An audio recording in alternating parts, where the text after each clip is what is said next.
My mom, that's how she got me to calm down when my brother beat up or slapped me or whatever.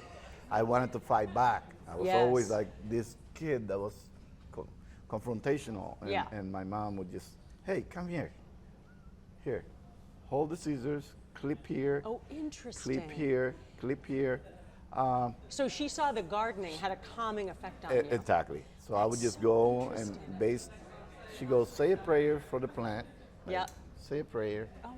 So I had to kind of just let go. Yeah. If not, I was gonna pick a fight with my brother, Right. and the more I'll get beat up, the more I'll cry, the longer it will be.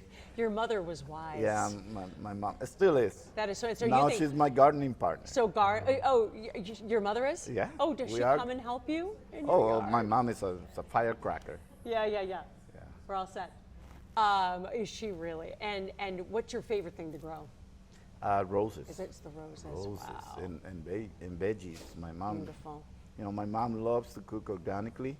So growing veggies and flowers. I love flowers. I Yeah. just love the coloring. So you're saying you think fishing has more in common with baseball, but gardening too. They all require patience. They have specific seasons. You've got to work your way through. Well, I just seeing the plant grow gives me joy. Just to see it grow and become something. I don't know. There's something about you planting something on the earth and then seeing it grow and develop. To me, it's really not only joyful, but it's also like It's satisfying. rewarding. It's Yeah, rewarding. Very rewarding. For Yeah. the time you put into and the care you put into your plants. That's true. So, you're talking to these business people here today about your experience with success and with team building. What's your main message for them? My main message, I don't really have one specifically, but I must say, I think people need to see true role models. I think people need to see, history of success, especially coming from the struggles. Yeah. I came from there wasn't much, and I'm willing to serve as a model, as a sign of hope for all of them, and also just tell them with such a joy that I did it clean, that I did it right, that I fought my way through, that I didn't run away, didn't shy away from the hard work. Believe it or not, as educated as we are in Boston, as I would say, blessed as we are in Boston to have literally everything. Yeah. Boston needs to see the people that really can say in front of them, I am a model for you. Yeah. But they need to see it. They need to interact. They need to know that I'm real. That's what they need. Who was the best model for you? The best model for me, I will have to say, mom and dad, and my older brother. Believe it or not, as much as I got her hard from my brother, I absolutely love him because he taught me how to work, especially in baseball. My mom and dad, I didn't realize, honestly, because I was always this wild kid in the house, running around, happy. It didn't matter if I had shoes or not, whatever, flip-flops, food on the table. I was always happy and very, very unquiet kid. And all I did was just have fun.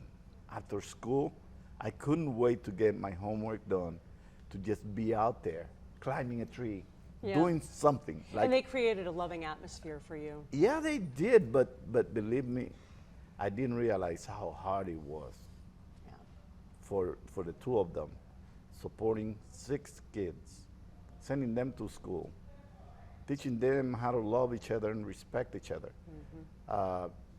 teaching us how to share the food, whatever food we were having on the table. We had to pray for it and be thankful.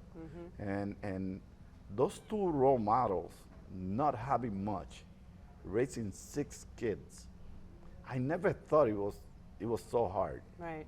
It sounds as though they're very spiritual people. Yeah, they will always take us to church in the spare time on weekends, and I just don't have enough words to thank my parents for the education, Yeah. home education. Yes. What do you tell your children about that?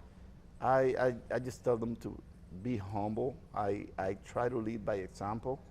Like I take them and I don't pretend to be anything but a human. A human is a human and you treat them the same way. And I always talk to them about that. I always tell them, hey, you never know what this person might become, what this person might be able to do for you. You respect that. You respect the human. You walk with integrity. Don't mess around what took us so long to build. Yeah. And I hold them accountable for everything they do. And with your foundation, you have consistently reached back to people in the Dominican. You've invested so much in education. Your foundation does so much work. That must be deeply important to you. It is probably the most important thing for me to do now. But what I'm doing, and I'm gonna reveal this secret, is actually a cry, loud cry that I had when I was a kid. What I'm doing is exactly the need I had when I was a kid. What I wasn't granted when I was a kid, I want to give back, and I don't want any other kid to go through that. And that's why we reach back to the community. I want others to have opportunities like I got. If it wasn't through baseball and that specific opportunity I got, I wouldn't be sitting here. Right. A scout happened to see you and recognize your talent. If that hadn't happened, who knows? Who knows? And I was granted an opportunity thanks to my brother who took me to just be with him because I behaved in school and I did well in school. That was a trade. Now that was a trade. You had to do well in school to go play Exactly, baseball. and behave on my way back from school because I was a troublemaker. And I did that. He took me to the academy. Yeah. Once I saw my brother, all 6'5" of them in uniform, in a Dodger uniform, and I saw all those other players dressed up in Dodgers uniform, my eyes lit up, and that dream never went away. And that's why it's important for me to probably inspire someone else. Yeah, yeah. Open and you know, that door. I was thinking about your relationships on that Red Sox team, which were so unique and special. Oh, yes. You and Jason Varitek Yes. had such chemistry. Yes. You can't teach that, obviously. But when you talk to younger players, what do you tell them about being open to relationships like that within their team? It's all about love. I love Jason.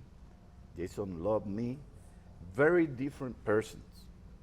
You watch Jason Varitek, and he's 100% serious. I mean, it's square. But I was a joker when I was pitching. I'll pick his ears. I would do whatever, but he knew that I wasn't trying to distract him. I was just loving him. That was my way of expressing my love for him, and I respect him so much. Yeah. When you love your team, when you love your teammates, you learn to respect it. Yeah. You go all out for them. You fight for them. You kick and scratch. You do whatever it takes to protect your teammates. And that's what makes the difference. And the bonding. But it's a brotherhood. But listen, it's closer than your own family. Sometimes when you have a restroom, family shares, but one at a time, or two at a time in two bedrooms, but never that close. Yeah. We become more than family. Yeah. It's a brotherhood. It's a family union. It's like it's indescribable. You know what we go through. Yeah. If you could talk to the newer Red Sox players, you know, Roman Anthony just came up, Marcelo Meyer. What's your advice to them about embracing the Red Sox tradition and what it's like to wear that uniform? I would say learn to love Boston like Boston is looking forward to loving you. If you love Boston and if you go all out for Boston, Boston will realize that you're doing it because Boston knows about every one of their players, whether it's together or individually. Boston read about their players. They listen. They are educated. They understand baseball. They are the most loyal fan base in all of baseball. I don't get tired of saying this. They are going to know everything about you, even your instincts, even if you have a little hitch on you before Your you hit. pinky on the changeup.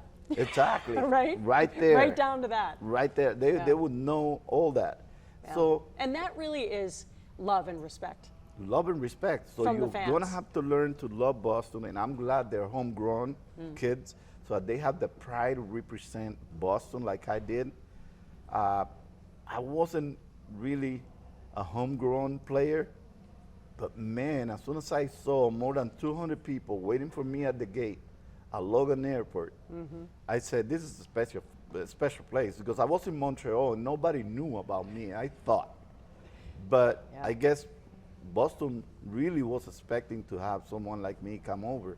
And they embraced me from that moment when I came in my short sleeve What did shirt. you think to yourself? Well, because I didn't know Boston was so cold at that time. Right. And I came No, but when over. you saw all those people, did you Oh, think, why are they waiting here? No, I was like impressed. I'm like, I didn't know these people knew me. I didn't know so many people care about me being traded to Boston. And right away, With Boston fans, it runs deep. it does. Very, and so very did deep. it with me. I have to ask you, because I had the chance to stand on the field at Fenway Park a couple of weeks ago.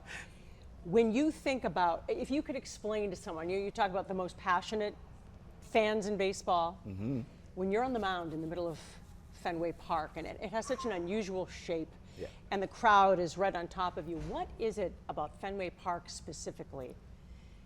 Oldest ballpark in America, obviously, but the atmosphere, from your perspective, what was it that was so spectacular for you? It's a lot more than you think.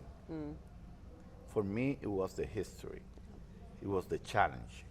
It was the warm welcome that I got from Boston. You could literally hear people breathe on you. You go to the on-deck circle, and someone is breathing hard, you can hear that person. And that's very similar to the way we play in the Winter League. That was the first thing I noticed, that the crowd is on top of you. You can hear literally a conversation between two persons. It's that from the intimate. pitches. It is really intimate, but you have to understand it and embrace it. If you embrace it, if you want the challenge, like I saw Jim Rice, I saw Wade Boggs, I saw Ted Williams, I saw Kyle Jastrzemski.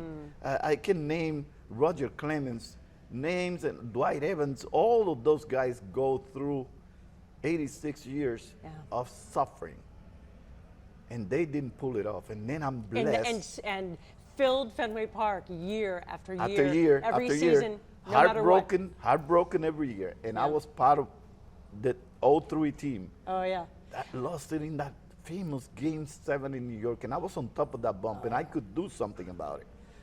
But we fell short. But you know what? I don't think the 04 championship would have been as sweet Yes. and as much of a joy if we didn't go through the failure of 03. The adversity. Because the adversity of, losing in 03 the way we did, knowing that we were probably better than they were. It was brutal. It was brutal. But then 04, they went through the biggest embarrassment that there is in sports. 3-0, and then lose 04 to us, the same ones that lost it in the previous year. It's a lot to take in consideration, but I was blessed to be one of those 25 Yeah. that really took it personal. It was incredible. I couldn't find a way to get a win against the Yankees in more than 5 outings. That was the first time ever in my career that I faced a team, and I couldn't find a way to beat them in more than 3 outings. Yeah. That's a lot to say. So I was frustrated against the Yankees. Yeah. But nonetheless, I never let that bother me, or the Yankees could never feel comfortable when they heard the chanting, "Who's your daddy?" Because I'd come back and strike out 2, strike out 3, and then everybody would shut down, and they knew that they didn't, even though I said that because I was humble enough to say it, Yep. they couldn't trust it. They couldn't They do it. knew that I was going to go after them and I was going to beat them up again. So it must be so touching to you to know that people look at you and think, oh, there he is. It is my biggest achievement and the biggest challenge I had to overcome ever. I think even in life. Yeah. Because in life, you're supposed to have struggles every once in a while, but Yeah. they don't last so long. No. But a whole career to actually go and achieve something so many great stars, like I just said previously, Yeah.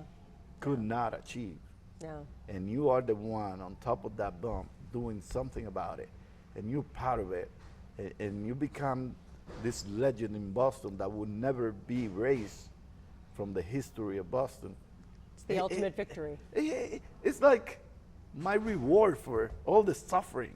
Everything And you I'm went so through. proud of it. I wish I could tell the kids nowadays, if they could just be so proud to represent Boston like I did, I think it will make a huge difference in how they approach, how they attack the enemy, Yeah. how, how much, they care. Their passion. Their passion for For- everything they do Yeah. will probably determine a lot more.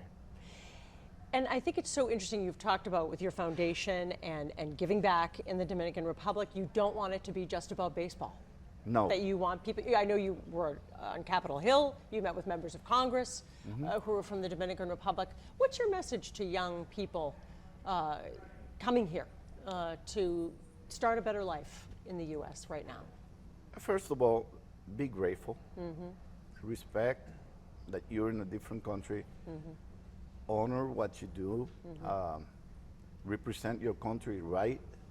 And more important than anything is just, this is more than baseball. This is more than whatever career you have. It's your life. It doesn't stop there. My reward for being successful in baseball, I think, is giving back. It's not really taking anything. It's not the money I made.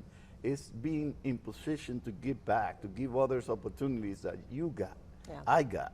Yeah. And as an immigrant that I came over in 1990, I would tell you, I'm really, really thankful Yeah. for America for giving me the opportunity, for the fans everywhere, including the minor leagues, the people that held me in Montana in their house, in the basement, to actually live in their house when we didn't have enough money to pay for a hotel or maybe an apartment. Yeah. I'm really grateful for that and humble to say, I owe it to America to be a role model citizen. Yeah. And that's what people need to think about. Yeah. Where are you without the opportunity to be in America? Yeah. It's, do you get upset with what you're watching right now on the news? I understand some things Yeah. because there might be, errant things that probably are happening. But if you walk around like I do, you don't fear anything. You legally, walking by, as a role model. They're not gonna chase you if you do that. They might confuse me for 15 minutes. I would say the authorities, or maybe, I don't know, based on my looks, or they hear me talking in Spanish, but they're gonna ask me the questions first. And people have to understand that, but I don't like to get into that. Yeah, well, that's fine. But I just hope that whatever is happening takes the right pattern, and a lot of the other people that are immigrants like I was Yeah.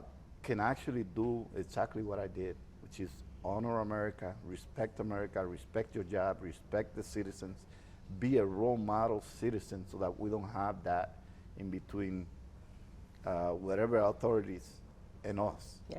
Because not all of us are bad. Of Not course all of not. us are here to do bad things. Yeah. And that's what concerns me, that a lot of the good people might be misjudged. Yeah. What are your dreams for the foundation moving forward? Well, expand and be able to expand, and more important than anything, as you know, I'm getting older, And I don't, No. well, that picture just made me older, even older. I'm going to tell Dan Yeah. to not show that very A often. picture of Dan Roach with his tiny children who are And adults now. I had her in my arms, and she's already getting married. Oh my God, Yeah. I can't believe it. But time goes on. I want to have the energy to actually do more, and I want to continue to serve, because I know I can tell other people serve if you can as a role model, but I don't know that they are going to take it like I did. It's a different generation. I really take it serious. They are I different. really take it like it's Yeah. personal, and I don't know that I can trust everybody to be like me and my wife. All right. My beautiful wife Carolina does a lot more than I do under the table, and the entire crew that we have working, beautiful people that do a lot more work. For me, it's just present yourself, show up at places, Keep it moving. keep it moving. We're gonna use your face to do this. We're gonna use you to do that. Sometimes I even wake up cranky, and I'm like, do I have to do that? Carolina makes you. But Carolina makes me, and the entire team that we have working under the table to get those things done for other people deserve probably a lot more credit than I do. Yeah. But I'm willing to give my face. I'm willing to be that role model that everybody want to see, and that's why I'm here, because I really want to make sure that me, myself, and I represent what we want to represent. Yeah. One last question. Is there anybody in the league right now who reminds you of yourself? Well, I've seen a few guys involved that really care. Like I saw Justin Turner come over here. I don't know where he was, but I've seen a lot of those guys doing different things. They do it in a different way. But Justin Turner really impressed me because he did it in LA. He came over to Boston. He did it everywhere he goes. He does it, and more important than anything, he supports every athlete out there. Yeah. I've seen the football players here from the Patriots. Well, I'm in Boston though. In Boston, I expect everybody to be right beside me, just like I am beside them. But Yes. so many people that do a great job in the community. Carlos Beltran in Puerto Rico, like I went and visited his charter school with sports facilities and all that. They really get my attention, and those guys do a great job. Yeah, with a lot of depth. Yeah, and they go beyond what we know, because we only know what we see, but I'm pretty sure that they impact a lot of people. Yeah. And that will be your real legacy. Well, I hope so. Beyond baseball. Beyond baseball, but I don't really want to have legacy. I just want to do it and have others continue on. And if that's part of my legacy, well, that's fine, but I just want to do it. That's great. Pedro, thank you so much. Oh, it's a pleasure. I really appreciate it. Thanks. All right.